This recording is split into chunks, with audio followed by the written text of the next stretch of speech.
Les Français parlent aux Français du bout du monde.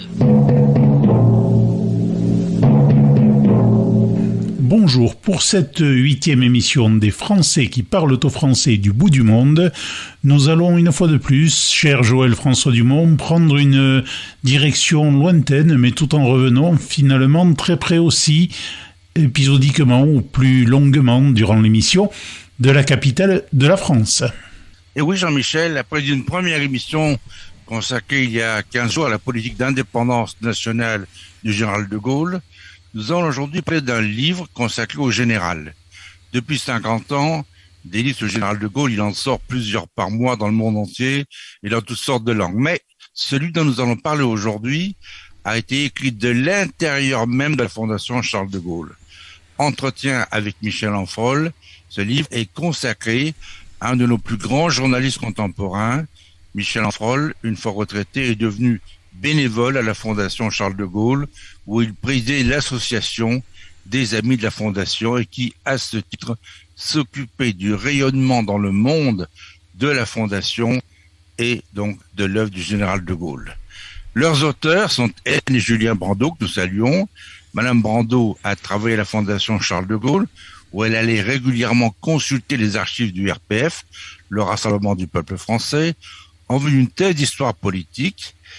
Tant cette thèse est passée, elle donnera lieu prochainement à une émission sur le livre, qui est très intéressant. Malgré son jeune âge, Madame Brando a écrit avec le professeur Boivin plusieurs ouvrages sur la politique française, et notamment sur les élections locales, une façon de dire que nous la retrouvons également sur ce thème, qui était d'une grande actualité encore la semaine dernière. Donc, une historienne mariée à un philosophe. Julien Brando, le mari d'Hélène, et lui, docteur en philosophie. Deux personnalités attachantes. C'est ainsi que nous a présenté Gilbert Trompa, leur éditeur à Orléans, à qui l'on doit, que ce soit aux éditions Corsair ou au Rien de lecture, de nombreux livres consacrés au général de Gaulle et qui était aussi un ami de Michel Ancefrol. Nous entendrons également des voix, la voix de Michel Ancefrol, que j'avais interviewé une dernière fois dans le bureau du général de Gaulle, Saint-Cloud-Solferino. Michel occupait à l'étage supérieur un bureau sur lequel croulaient des dizaines de courriers venant du monde entier. Michel répondait à la main à chacun d'eux. C'est là, Julien Brando, avec votre épouse, vous l'avez le plus souvent rencontré. Pourriez-vous peut-être nous parler de l'introduction du jeune Michel, celui qui deviendra plus tard un des plus brillants journalistes de sa génération, que j'ai eu l'honneur d'avoir comme rédacteur en chef à TF1 à Paris, quand il n'était pas en envoyé spécial à Washington, à Rome ou en Amérique latine. Julien Brando. Oui, bonjour monsieur, bonjour messieurs. Au sujet de Michel Ancefrol, ce qu'il faut savoir, c'est qu'il est un fils d'émigrés russes et que Michel Ancefrol est un pseudonyme qu'il a choisi dans les années 50, quand il entamait sa carrière de journaliste. Alors, Michel Ancefrol vivait là où il est mort d'ailleurs, où il a vécu toute sa vie, dans le quartier des Champs-Élysées. Son père était médecin à l'hôpital Saint-Louis, un médecin réputé dans Paris, et sa mère était, elle aussi, donc, émigrée russe, une blanche. Alors, Michel Ancefrol vit la guerre dans son quartier des Champs-Élysées, et il écoute très tôt Radio Londres avec son père, de plus en plus convaincu, à l'égal de son père, que De Gaulle, bien sûr, et représente le seul avenir possible pour la France. Michel Ancefrol va collectionner, il est l'un des rares à le faire, toutes les unes à la Libération. Toutes les unes des journaux, il me dira d'ailleurs regretter de s'en être débarrassé quelques années plus tard. Michel Ancefrol est un élève brillant. Il entre à Sciences Po Paris, où il fait des études de droit. Bientôt, il cesse, il ne va pas s'inscrire en thèse. Il était prévu qu'il le fasse d'ailleurs avec René Capitan. Bon, sur une anecdote que le livre relate et sur laquelle je vais passer. Et quand, à cette époque, on est intelligent, que l'on est jeune et que l'on est parisien, on a toutes ses chances dans une carrière de journaliste. Bon. Et c'est bien sûr ce que va faire Michel Ancefrol. Alors, comme il est gaulliste, sa carrière de journaliste aura beaucoup de connotations tout au long de sa carrière, avec son engagement gaulliste. Et dès le début de sa carrière, le premier jalon qu'il pose dans sa carrière, donc, c'est en relation avec le journal de Jacques Sustel, Voici pourquoi, qui est un journal qui va lancer plus ou moins sa carrière. Alors, rapidement, Voici pourquoi, c'est un journal monté par Sustel qui justifie l'œuvre de Gaulle dans le maintien de l'Algérie dans le giron français. Bon. Il va de soi que dès le moment où De Gaulle décidera de l'indépendance, de l'autodétermination de l'Algérie, ce journal, Voici pourquoi, va se dissoudre et Michel Onfroy entrera à ce moment à Europe 1. Donc, très rapidement, une presse écrite pour Michel Onfroy, dont on salue déjà la plume. Ensuite, l'expérience d'Europe 1, où il commencera aux variétés. Voilà, pour le début de la carrière de Michel Onfroy. Alors, Michel, puisqu'on parle de journaliste, c'est quelqu'un qui m'a toujours surpris. D'abord, chaque fois que je voyais Michel, que j'appelais Michel, j'apprenais quelque chose. Il y a des gens que j'ai pu connaître et côtoyer pendant 20 ans, ils ne m'ont malheureusement jamais rien appris, même quand je les ai vus pratiquement tous les jours. Et il y en a, quand vous les voyez, ils vous apprennent toujours quelque chose. C'était le cas de Michel. Michel était quelqu'un qui travaillait beaucoup, qui avait une mémoire fabuleuse, on en reparlera. C'était avec Jean-Pierre Chapelle, l'un des deux seuls journalistes de TF1 capable de faire un grand direct. Et Michel Onfroy était capable de tenir 1 heure, 2 heures, 3 heures, 4 heures, avec une demi-feuille de papier sous les yeux, sur laquelle il y avait marqué que 4 mots. C'était le plan de Michel. Et je peux vous dire qu'il n'y avait pas de bavure, c'était du solide. Hein. Bon, donc ça, c'est quelque chose d'extraordinaire. Michel travaillait beaucoup. Michel lisait énormément de journaux. Il avait une culture très grande. Il parlait 7 ou 8 langues sans accent. Vous l'avez dit, d'origine russe. Il avait appris le russe. Il parlait également le serbo-croate. Je vais prendre un exemple. Lorsque le président yougoslave Tito est mort, TF1 a décidé de célébrer les obsèques en diffusant une émission à priori 1h30. Bon, Michel Onfroy, on l'appelle, il dit, bon, alors tu pars après-demain à Belgrade, tu feras les obsèques en direct de telle heure à telle heure. Et puis, arrivé sur place, on dit à Michel, bon, en fait, ça sera pas 1h30, ça veut durer entre 3 et 4 heures. Bon, j'en connais, je peux vous dire que tenir 3 ou 4 heures sans lire 3 livres, on ne sait pas ce qu'ils auraient pu dire. Bon, ben Michel, pas de problème.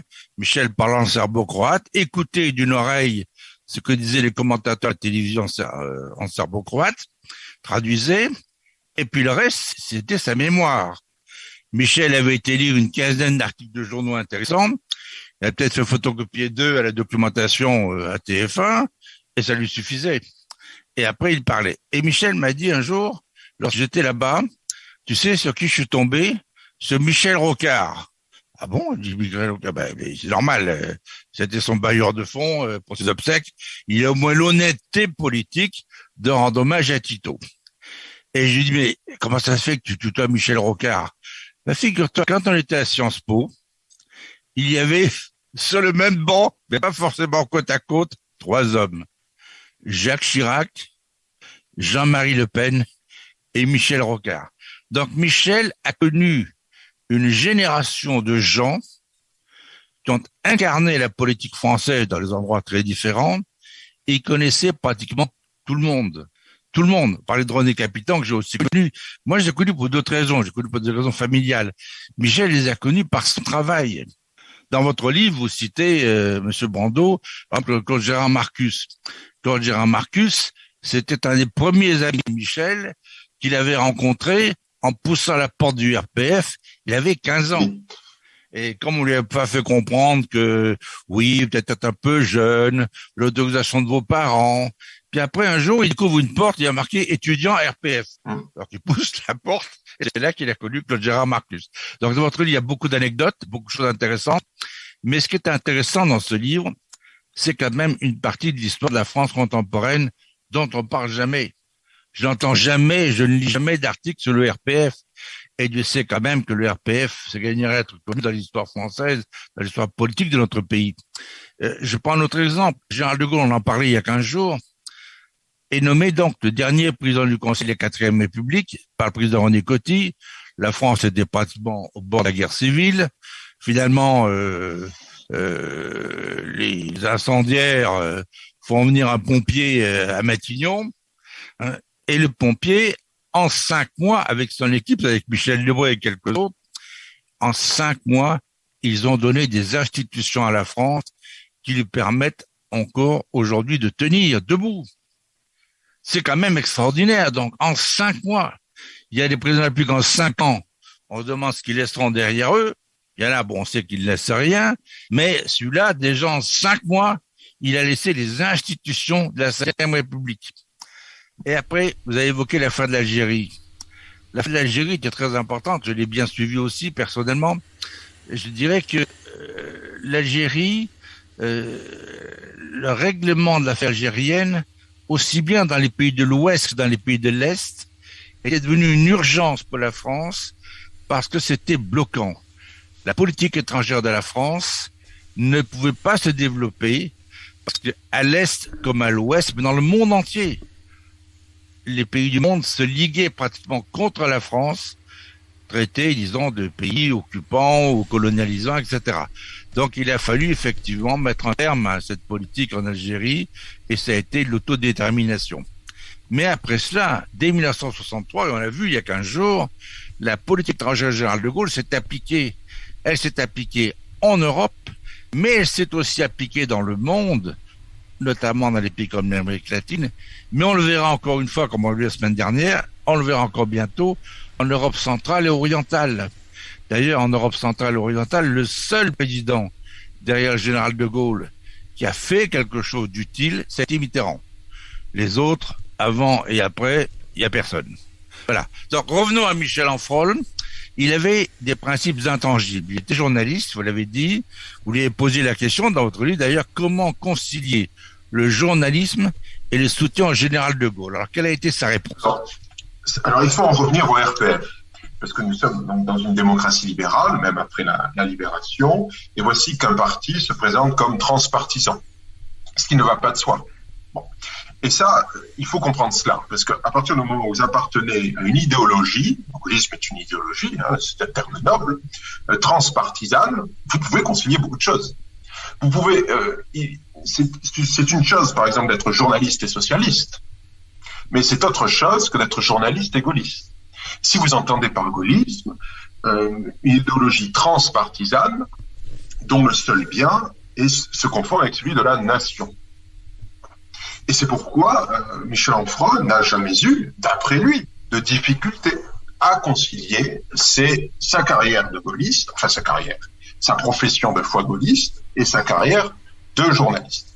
Parce que, je le répète, derrière le gaullisme, pour lui, c'était un attachement viscéral à la France et à ce qu'on appelle, ce sont des termes un peu galvaudés, mais qui méritent d'être redéfinis, ses valeurs.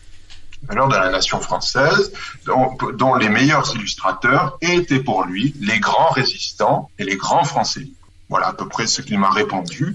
Et je tiens à dire qu'à chaque fois qu'il évoquait ces grandes figures, il avait des trémolos dans la voix.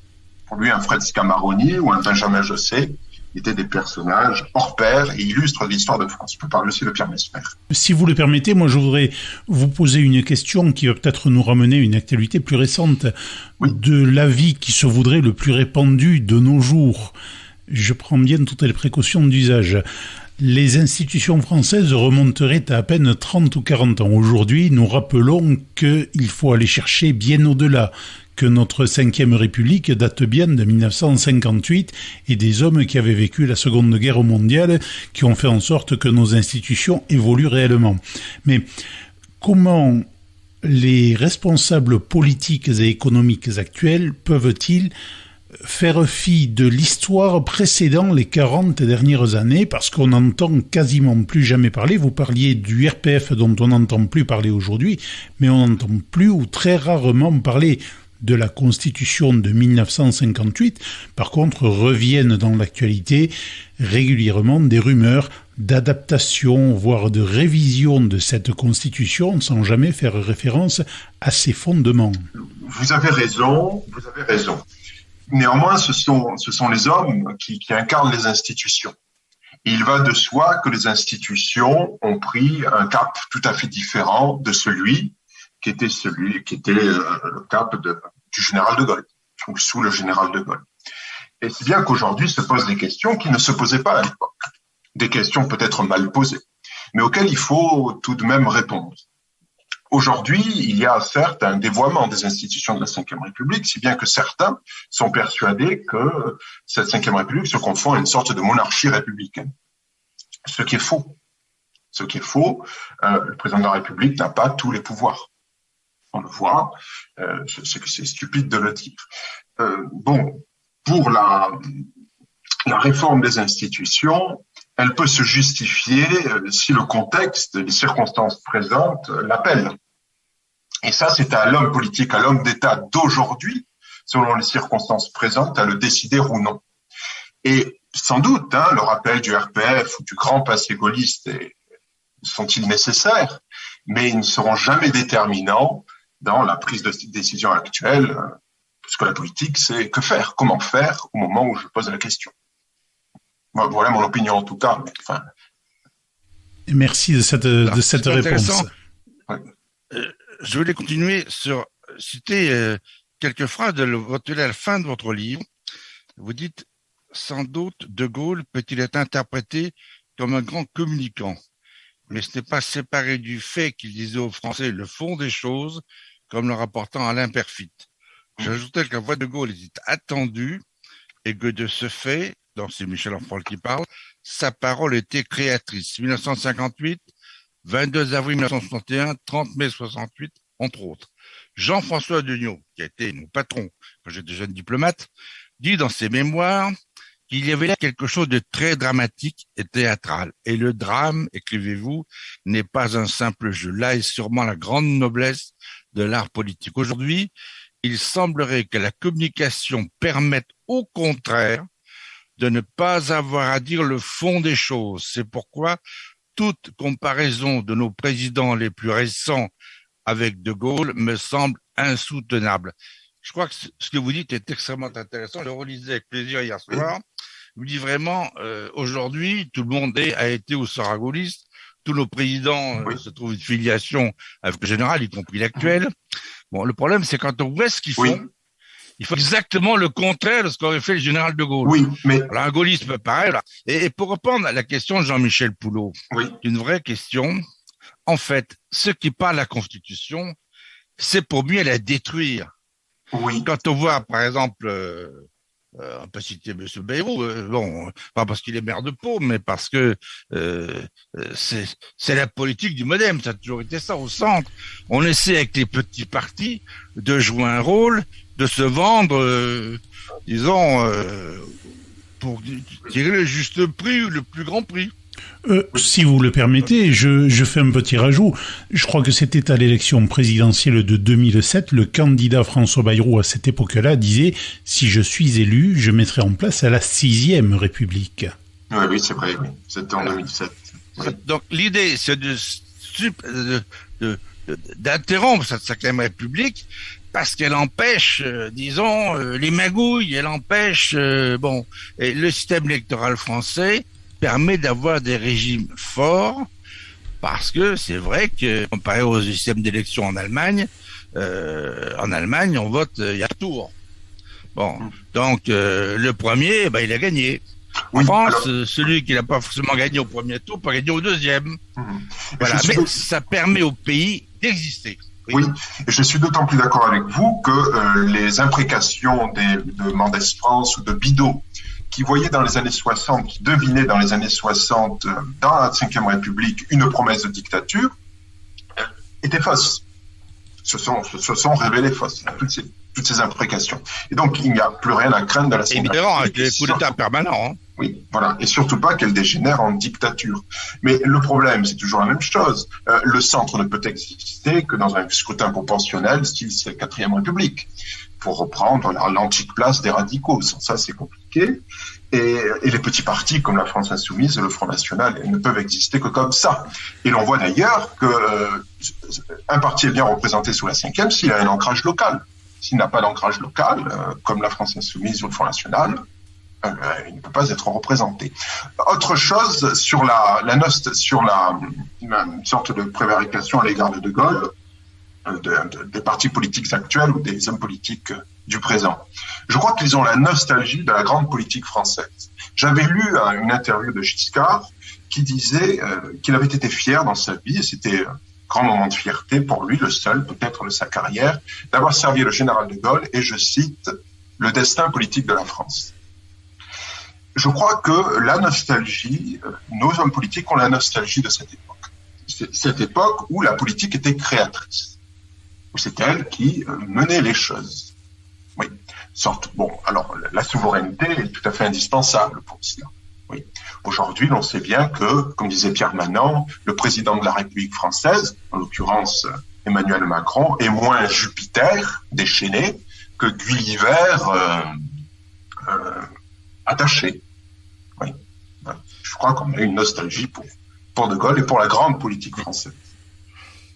Alors, il y a, je crois, quelque chose d'important. On citait le mot de communiquer.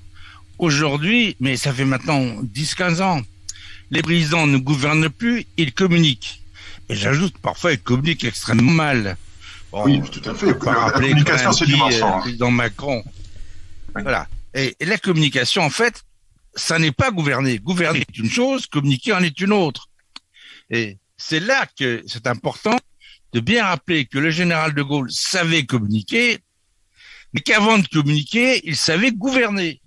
Alors qu'aujourd'hui, il n'y a personne qui s'intéresse à gouverner. D'ailleurs, on le voit, on demande en France si est-ce qu'il y a pilote dans l'avion.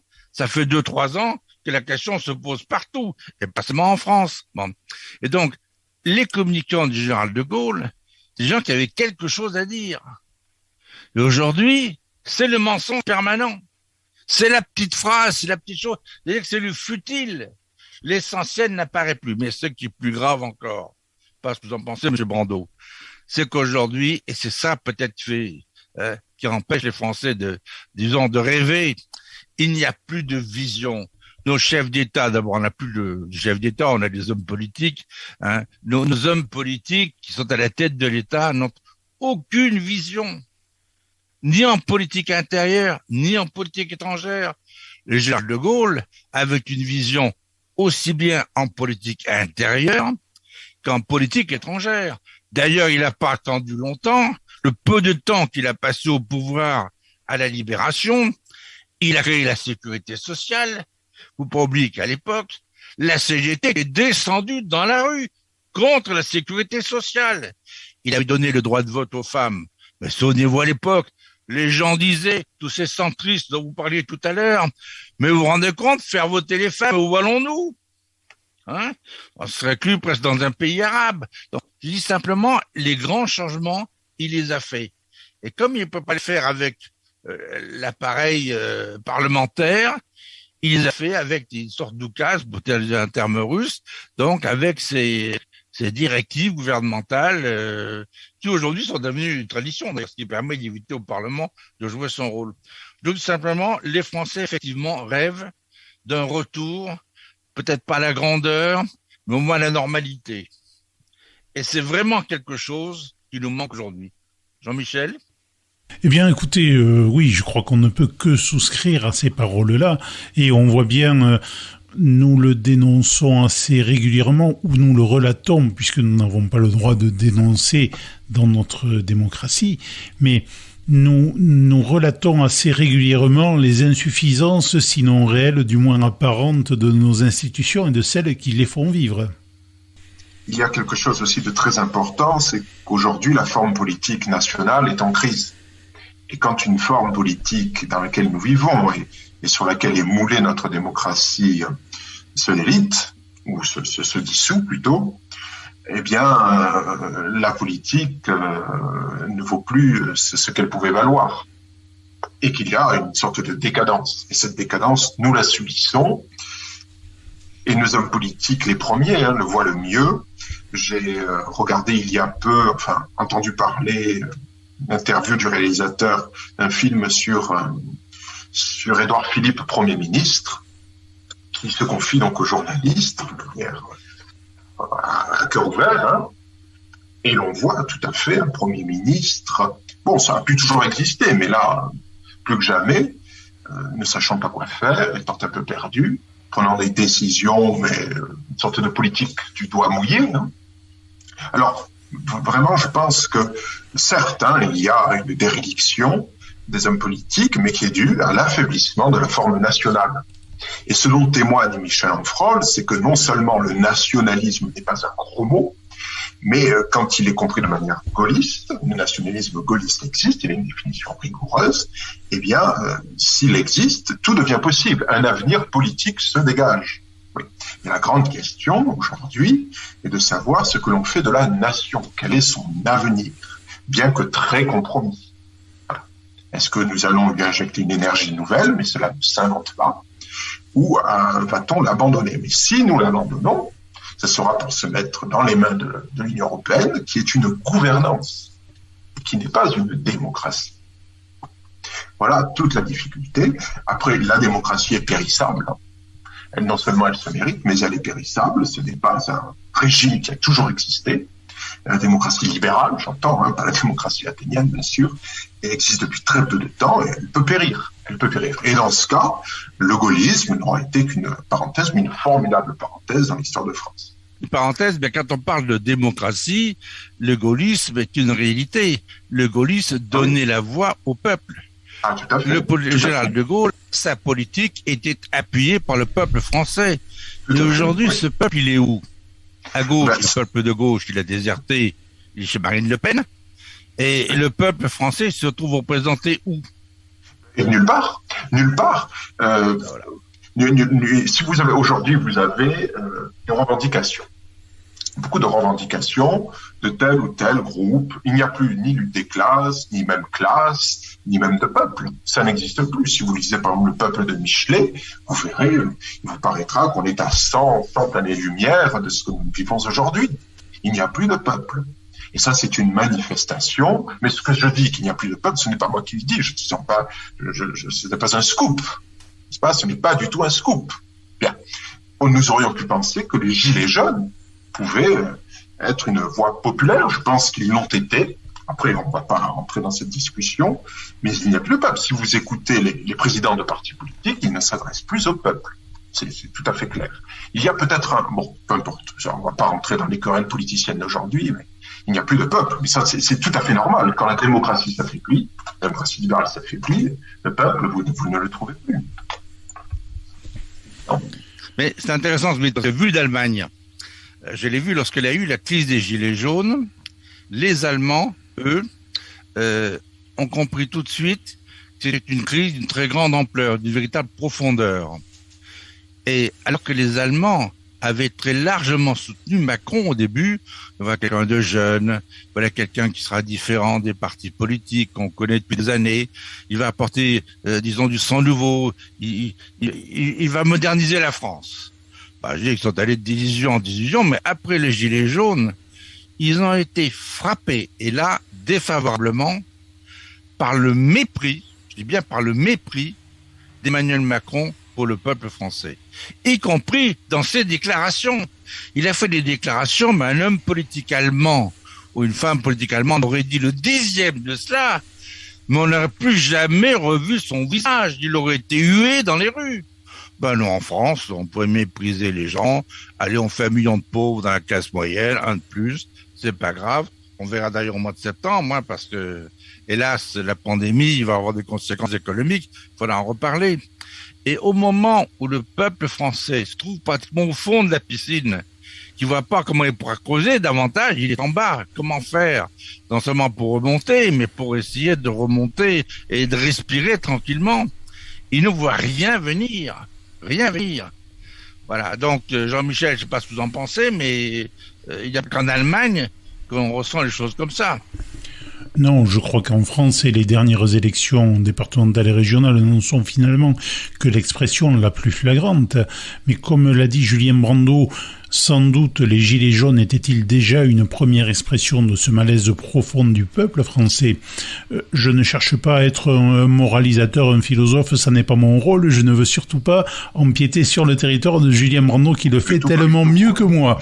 Mais je crois que certaines de nos politiques, et peut-être au niveau le plus local, commencent à prendre conscience à cause du taux qui a avoisiné les 70% entre les deux tours des élections départementales et régionales, commencent à prendre conscience donc au niveau local exclusivement, parce que pour le national, on a encore des expressions quasi quotidiennes de l'ignorance complète de ce que peut penser le peuple, de ce que peut percevoir le peuple de la politique qui est menée nationalement, quelle que soit la tendance politique, parce que finalement, toutes les tendances souffrent au lendemain de ces élections d'un taux d'abstention qui était inimaginable.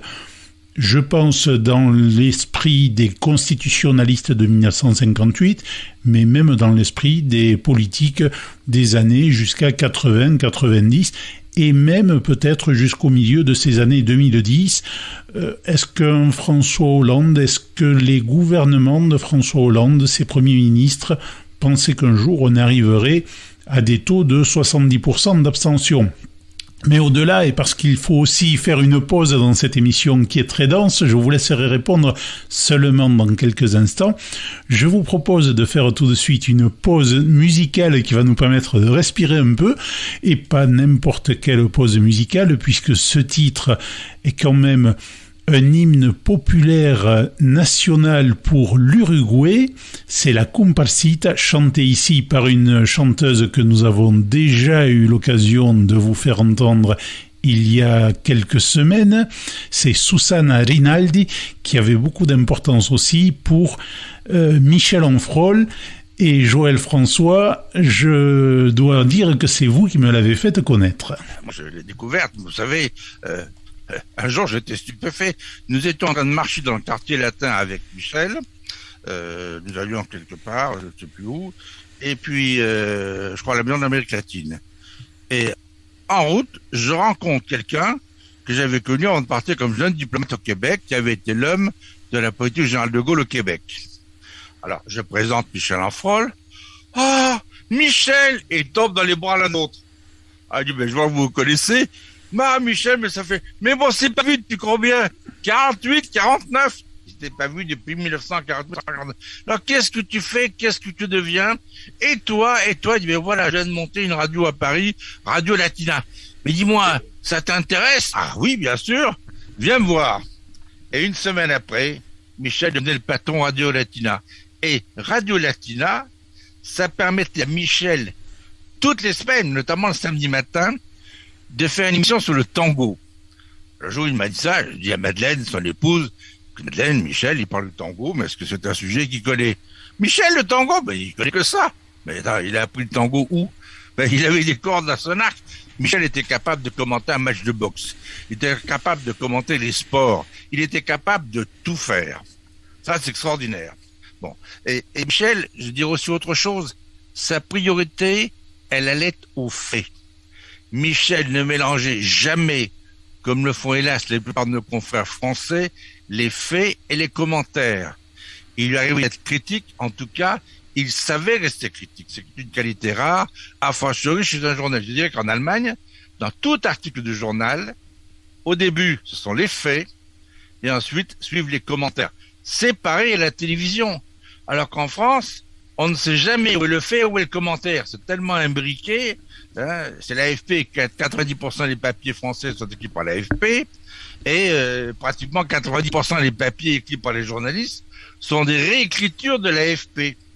Alors certains reprennent le papier tel quel, des fois il y en a même honnêtement qui citent l'AFP, il y en a qui modifient le papier et qui pointent ce qui les intéresse dedans, il y en a qui les mélangent, il y en a qui rajoutent des éléments pour donner l'impression que c'est eux qui ont écrit le papier. Mais on n'a pas la même information quand on dit ici ou là. Et Michel connaissait très bien l'Amérique latine et il adorait la musique. Et Susana Rinaldi était la plus grande chanteuse argentine, d'origine italienne. C'est une amie de Michel, il est bien connu notamment à Paris, quand pendant la dictature argentine, elle s'était réfugiée à Paris pendant des années, avant de retourner dans son pays. Écoutons Susana Rinaldi. Alors nous écoutons ce qui est le tango des tangos, la Comparsita.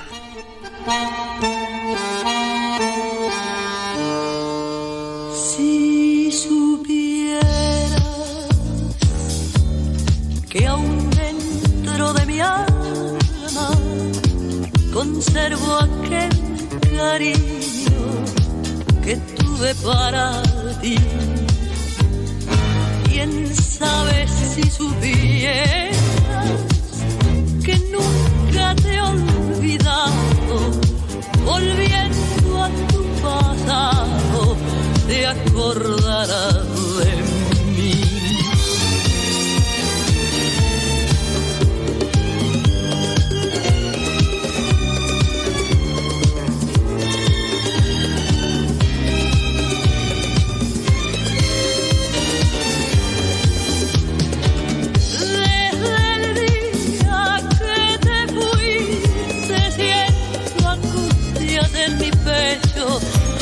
Si muchacho, ¿qué has hecho de mi pobre corazón?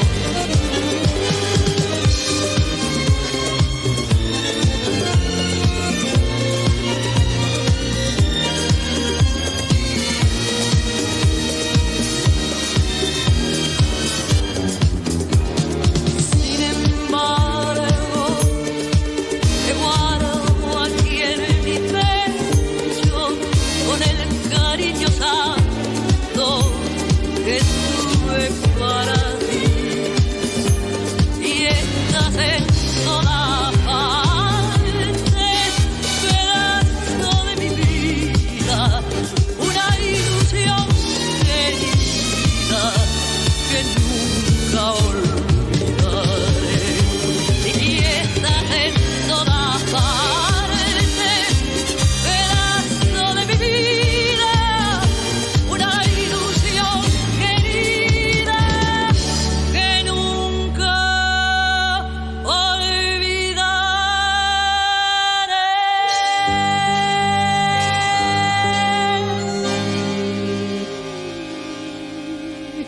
Si supieras.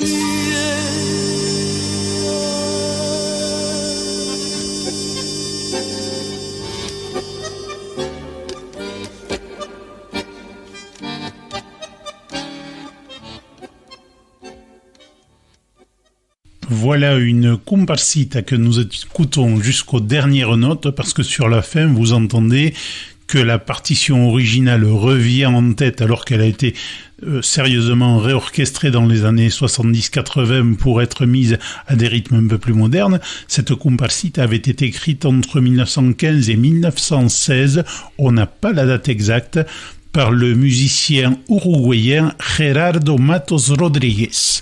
Voilà Joël François, voilà Julien Brando, notre invité aujourd'hui.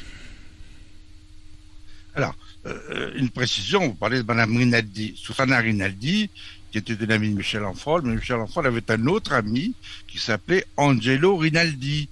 Alors, rien à voir entre Angelo et Susanna, mais Angelo, Julien Brando le connaît bien parce que dans la préface du livre qu'il a écrit avec son épouse, Entretien avec Michel Ancefroll, avec De Gaulle, du RPF à l'ORTF, la préface est faite justement par Angelo Rinaldi de l'Académie française. Je ne dirai seulement qu'une chose, le titre, Le soldat évanoui. Julien Brando. Oui. Alors c'est une très belle préface qui est en guise d'hommage à Michel Ancefroll. Alors Angelo Rinaldi et Michel Ancefroll se sont connus. Alors pour les auditeurs, Angelo Rinaldi est ce célèbre critique littéraire au Figaro, je crois, des années 60 aux années 80, peut-être même 90, élu à l'Académie française en 2001. Michel Ancefroll a connu Angelo Rinaldi par le truchement de son épouse Madeleine, car aussi bien Madeleine que Angelo Rinaldi étaient corses.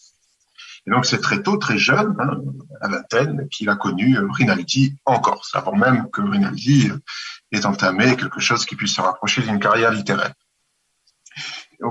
Alors, je ne connais pas si bien que cela Angelo Rinaldi, mais disons que très aimablement, dans une très belle lettre, il nous a dit son intention de rédiger la préface.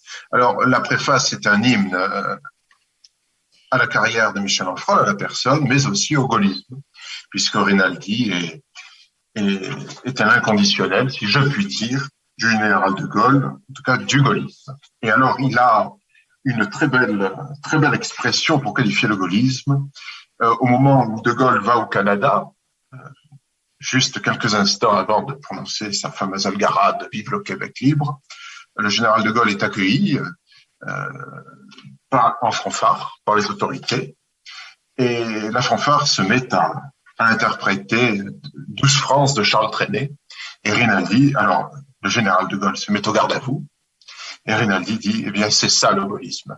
C'est ça le gaullisme. 12 France avec le général de Gaulle au garde à vous dans un pays étranger mais francophone. Voilà. Oui, que de souvenirs. J'ai moi-même été jeune diplomate à Québec, 1 an après le Québec libre. Et c'est là que j'ai découvert des choses étonnantes. La première, le 14 juillet, donc le 14 juillet, alors, au consulat de France, consulat général, nous allions célébrer la fête nationale. Et derrière moi, il y a 3 individus qui trinquent à la sortie du maréchal. On me retourne, très surpris, en me disant, tiens, des gens qui ont connu Leclerc ou Delattre, ou des gens encore plus anciens. Ben non. Vérification faite, c'était Pétain. Là, je les regarde, je dis, bah, attendez, vous êtes ici au consulat général de France. Et alors? Eh ben, moi, je les ai mis dehors. Eh ben, c'est intéressant parce que ça m'a valu un échange avec le consul général le lendemain matin qui n'a pas été triste. Je trouve ça extraordinaire. Il y avait au Canada des Canadiens anglais, je dis bien les Canadiens anglais, qui ont fourni 73% des volontaires pour la Première Guerre mondiale. Parce que les Canadiens francophones n'avaient pas le droit d'aller se battre en Europe.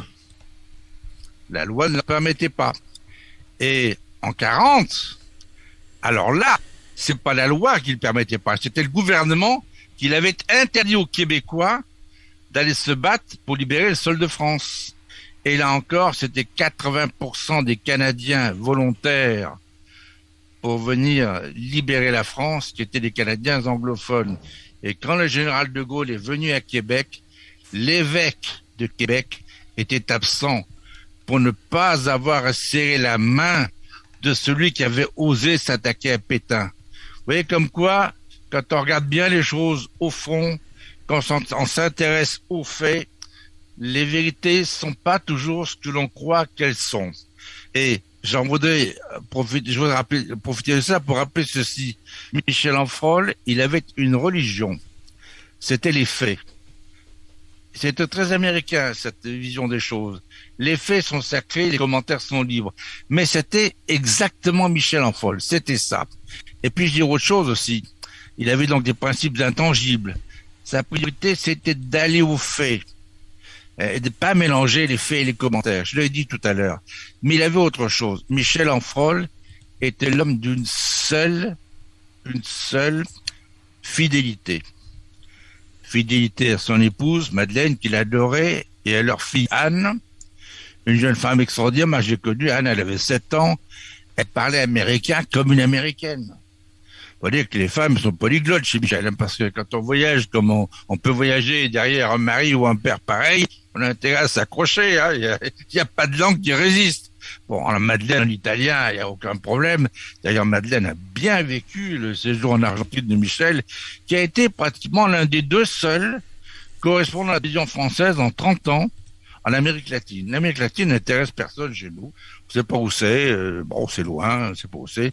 L'Europe centrale ne les touchait pas. Alors, l'Amérique latine, c'était la chasse gardée des Américains. L'Europe centrale, c'est la chasse gardée des Soviétiques. Ben, nous, on regardait chez nous, on se regardait le nombril, c'est comme ça. Mais Michel, lui, aimait les gens pour ce qu'ils étaient. Il avait des amis partout. Michel n'avait pas d'ennemis. Il avait des adversaires. Il y a beaucoup de gens jaloux. Je veux dire que cet adversaire, il en avait. Mais c'est un homme qui n'avait pas d'ennemis. Et je dirais même autre chose comme journaliste. C'était un ami discret. Quand un collègue avait des difficultés, et ça arrivait souvent, il était toujours là pour l'aider. Et Michel avait même créé à la fin de sa vie une sorte de fonds d'entraide pour les journalistes au chômage. C'est quand même pas mal, c'est même assez rare dans la profession de voir quelqu'un qui crée un fonds pour aider les collègues en difficulté. Et c'est une profession, malheureusement, en France, qui est sinistrée. En France, il y a quoi? Il y a 20 000 journalistes qui vivent de leur métier. Il y en a 20 000 qui y votent. En Allemagne, il y a plus de 120 000 journalistes. Il y en a 100 000 qui vivent bien de leur métier. Bon, ça explique aussi bien des choses. Alors, Julien Bandeau, Oui. de tous vos contacts, de tous vos échanges avec Michel Onfroy, Qu'est-ce qui vous a frappé le plus chez cet homme? Alors, la première chose, vous avez parlé des faits. Eh bien ça, on peut le lier bien sûr à son attachement au gaullisme. De Gaulle assumait un certain réalisme dans sa politique, qui n'était pas du tout machiavélien, bien sûr. Les faits, les réalités, ne pas de politique qui vaille en dehors des réalités, disait le général de Gaulle. C'est à peu près la même chose pour Michel Onfroy. La deuxième chose que je voulais dire, c'est au sujet de l'Amérique latine. Michel Onfroy, vous l'avez dit, est nommé correspondant en Argentine dans les années 80, au commencement de la guerre des Malvines.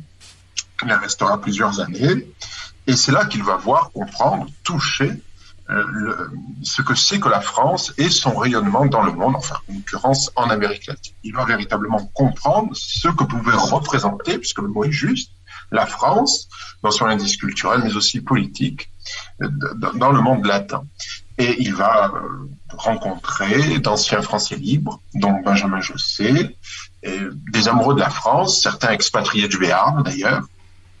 Ça, c'est très important. Alors, pour répondre à votre question, ce qui m'a le plus frappé chez Michel Onfroy, c'est ce qui peut frapper le plus chez un homme intelligent, affable, cultivé, et qui est loin du radoteur que l'on peut être quand on a occupé autant de postes qu'il l'a fait, qu'on a eu autant d'importance, et quand on jouit d'une popularité bien que modeste, puisque Michel Onfroy était lui-même un homme modeste, ne se mettant jamais en avant.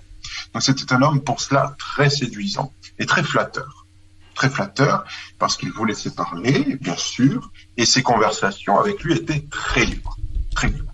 C'est pourquoi je pense maintenant, je comprends mieux les raisons pour lesquelles, je ne dis pas il a eu du mal à percer dans la carrière, parce que c'est faux, il a une carrière magnifique, mais pourquoi il est moins connu, moins célèbre dans l'opinion que certains dont on sait qu'ils ont joué des coudes pour parvenir là où ils sont parvenus. Voilà ce que je voulais dire. Donc son honnêteté, bon, toutes ces qualités soulignent, je le précise, puis je m'arrête là, son engagement gaulliste. Oui. C'est-à-dire que une cause est célèbre, bien sûr, pour les raisons qui l'ont fait naître, mais aussi est célèbre dans le caractère de ses adeptes. Se rend célèbre dans le caractère de ses adeptes. Alors, dans votre livre, il y a des choses qui ne sont pas écrites, qui ne sont pas dites, parce que Michel était quelqu'un d'extrêmement sensible et d'assez secret, notamment sur lui-même. Il y a une chose avec laquelle on n'était pas tous les jours d'accord. J'étais un peu en désaccord sur un sujet avec lui. À 10 reprises, on a proposé à Michel de l'élever dans la Légion d'honneur. Et Michel m'a dit, je ne peux pas accepter, parce que si j'accepte la Légion d'honneur, les gens me reconnaissent dans la rue. Je dis oui, la Légion d'honneur parce qu'il était à la télévision, parce qu'il était proche du pouvoir et tout. Ça donne l'impression que je suis vraiment le représentant du pouvoir. Donc, la Légion d'honneur, il l'a refusé et cela lui a fait beaucoup de peine parce qu'il y était attaché comme beaucoup d'autres peuvent l'être et il l'a refusé. Par contre, il a eu droit à la Légion d'honneur argentine et celle-là, il en était extrêmement fier. D'ailleurs, il a été aussi décoré et même, il a été fait citoyen d'honneur de la ville de Buenos Aires. C'est quand même assez rare pour un Français. Et Michel, il y a un autre souvenir qui n'est pas dans le livre, parce que là encore, c'était quelqu'un de très discret. J'ai connu, je crois, 2 journalistes comme lui. Et Michel Onfroy, et puis un autre que j'ai beaucoup aimé, un franc-comtois d'ailleurs, avec qui j'ai travaillé à France 3. Je vais en parler dans un instant. Michel Onfroy, les chefs d'État venaient à Paris. Ils appelaient le bureau, ils appelaient chez Michel Onfroy. Et c'est Madeleine qui répondait à un moment, je vais vous chercher mon mari. Le chef de l'État parlait directement à Michel Onfroy. Il allait voir le chef de l'État, il allait voir peut-être les ministres des Affaires étrangères, mais il voyait aussi Michel Onfroy en tête à tête. Et le deuxième journaliste, c'est Christian Mallard. Je travaillais à côté de Christian Mallard pendant des années à France 3. Bon, Christian Mallard, évidemment, on l'utilisait pas du tout pour un garçon qui a des contacts extraordinaires. Je passe dans le bureau de Christian, il fait un signe, bon, attends, je peux pas maintenant. Il parlait au roi de Jordanie. Le lendemain, c'était avec le président égyptien. Une semaine après, c'est le président de la République du Mexique. Après, c'est Malard qui me dit, non, la semaine prochaine, j'ai un petit déjeuner avec le président mexicain. Tu viens avec moi? Oui, j'allais avec plaisir, c'est toujours intéressant. Mais les chefs d'État étrangers disaient des choses à des journalistes qu'ils ne disaient pas à leurs interlocuteurs français. Ça m'est arrivé à quelques occasions. Mais moi, c'était rare. Même Michel Onfroy, c'était tous les mois. Et Malard, c'est pareil, il a fait ça toute sa vie. Donc vous avez des gens qui ont été entre les deux pays, qui ont fait beaucoup de choses, qui ne sont pas connus, qui ont réparé des choses. Un jour, Michel était révolté. Le président de la République d'Uruguay vient en France, diplômé de la Sorbonne, et refoulé comme un malpropre par un CRS de la police des frontières à Roissy. Parce qu'il n'avait pas de visa. L'autre, il n'y a pas d'un visa pour venir en France. Il venait de Bruxelles. On l'a renvoyé en Belgique. Il est retourné en Uruguay. C'est ce qu'il a fait. Il a fermé l'Alliance française. Du jour au lendemain. C'était les lois Pasqua. Il a fallu que Michel Onfroy se batte pour que Juppé, enfin, arrange un petit peu les ordonnances et puis les bêtises qui avaient été faites sous Pasqua, où on laissait entrer des Français, on interdisait à des Français d'origine de venir en France, et on permettait à d'autres de venir en France, donc on peut dire qu'ils n'ont pas toujours laissé le meilleur souvenir. C'est quand même extraordinaire de voir comment les Français se sont coupés comme ça d'une partie du monde.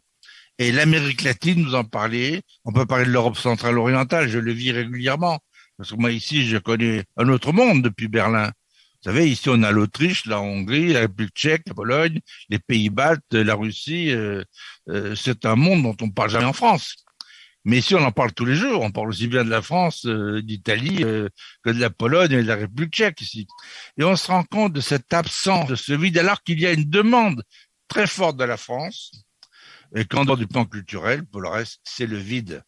On le disait, Jean-Michel, vous vous en souvenez, c'était il y a 2 ou 3 mois. C'était peut-être notre première émission avec l'ambassadeur Barry de Longchamp. Barry de Longchamp a été ambassadeur notamment en Pologne. Il est aujourd'hui le président dans les Français de l'étranger.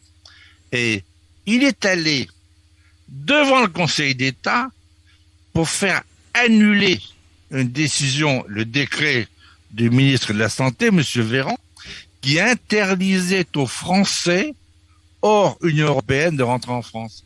Mais c'est inique, on n'avait jamais vu ça. On permettait à n'importe quel touriste du monde entier de débarquer à Roissy, et un Français qui rentrait des États-Unis, on ne le laissait pas entrer. Un Français qui rentrait du Japon, on ne le laissait pas entrer. Et entre nous, ce sont les pays dans lesquels je peux vous dire qu'on est pas mal soigné du tout. Bon, aux États-Unis, il vaut mieux avoir de l'argent pour être soigné. Mais je peux vous dire qu'au Japon ou en Allemagne, dans le domaine du soin, on n'a rien à regretter. Hein. On peut comparer, je peux vous dire qu'on est bien. Hein, on est très bien ici. Voilà, donc Jean-Michel, vous voyez, ce sont des choses.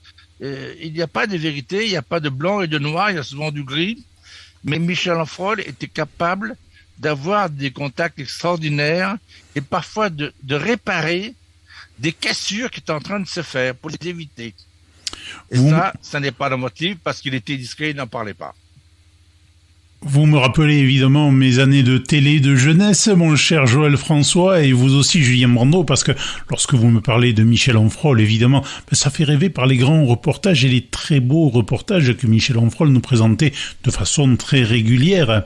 Et Christian Malard, c'est la même chose. On avait bien conscience, même sans le connaître intimement, en étant que téléspectateur, que c'était un grand journaliste, un journaliste qui avait de grandes connaissances dans une télé qui déjà ne faisait plus l'utilisation qu'elle aurait dû faire de ces grands journalistes. La dernière émission de Michel, Michel est mort il y a maintenant 2 ans, c'était une semaine avant sa mort. Il avait été invité sur Public Sénat pour participer à une émission rétrospective sur le premier homme dans la Lune.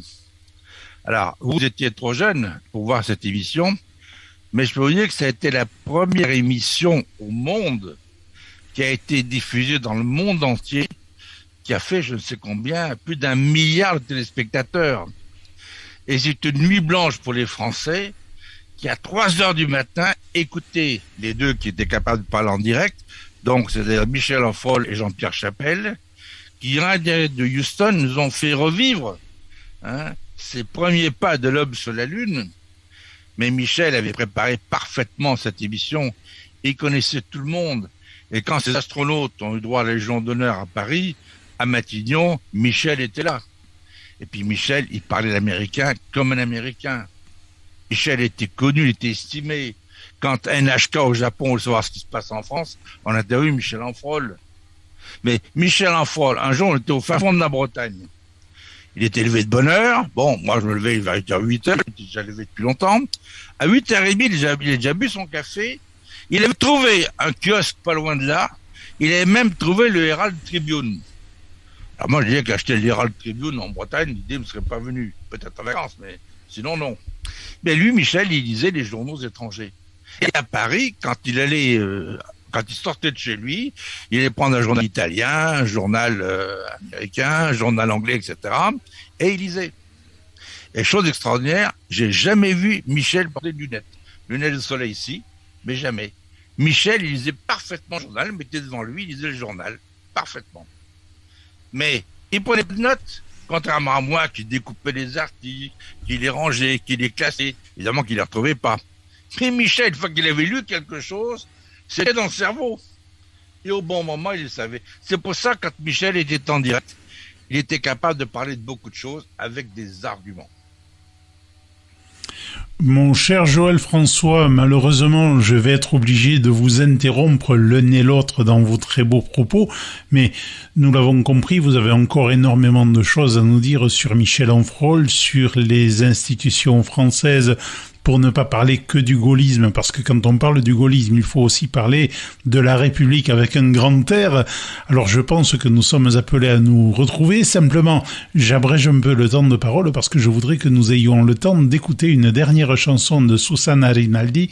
Alors, je vous dis au revoir à tous les deux. Grand merci à vous, Julien Brando. Merci à vous, merci beaucoup. Et merci également à Joël François Dumont, évidemment, toujours en duplex de Berlin. Eh bien, un grand merci. Et puis, je veux dire que le petit bébé de Monsieur Madame Brando n'ont pas permis à la maman d'être présente à l'antenne aujourd'hui. Donc, nous espérons trouver une heure à laquelle, normalement, elle sera dans son berceau et prendre les bras de sa maman, ce qui nous donnera le plaisir de l'entendre. Également, sur un de ses livres sur le général de Gaulle et le conseil des ministres. Oui, très bien. Merci beaucoup. Tan vigente hoy, además. Pianta de aquí, no vuelvas en tu vida, ya me tenés bien requete amurada. No puedo más pasarla sin comida, ni oírte así decir tantas pavadas. No te das cuenta que sos un engrupido, te crees que al mundo lo vas a arreglar vos. Si aquí ni Dios rescata lo perdido, ¿qué queremos? Haz el favor. Lo que hace falta es empacar mucha moneda, vender el alma, rifar el corazón, tirar la poca decencia que te queda, plata, plata y plata, plata otra vez. Así es posible que morfe todos los días, tengas amigos, casa, nombre y lo que quieras vos. El verdadero amor se ahogó en la sopa, la panza es reina y el dinero Dios. Pero no ve, Gilito embanderado, que la razón la tiene el de Maguita, que la honradez la venden al contado y la moral la dan por monedita, que no hay ninguna verdad que se recita frente a 2 pesos moneda nacional. Vos resulta haciendo el moralista, un disfrazado sin carnaval. Tírate al río, no embromes con tu conciencia. Sos un secante que no hace ni reír. Dame puchero, guárdate la decencia. Plata, plata y plata, yo quiero vivir. ¿Qué culpa tengo si has pillado la vida en serio? Pasa de otario, morfas aire y no tenés colchón. Que vaya, che, hoy ya murió el criterio. Vale Jesús, lo mismo que el ladrón. La Voix du Béarn, la radio qui donne aussi la parole aux Français du bout du monde.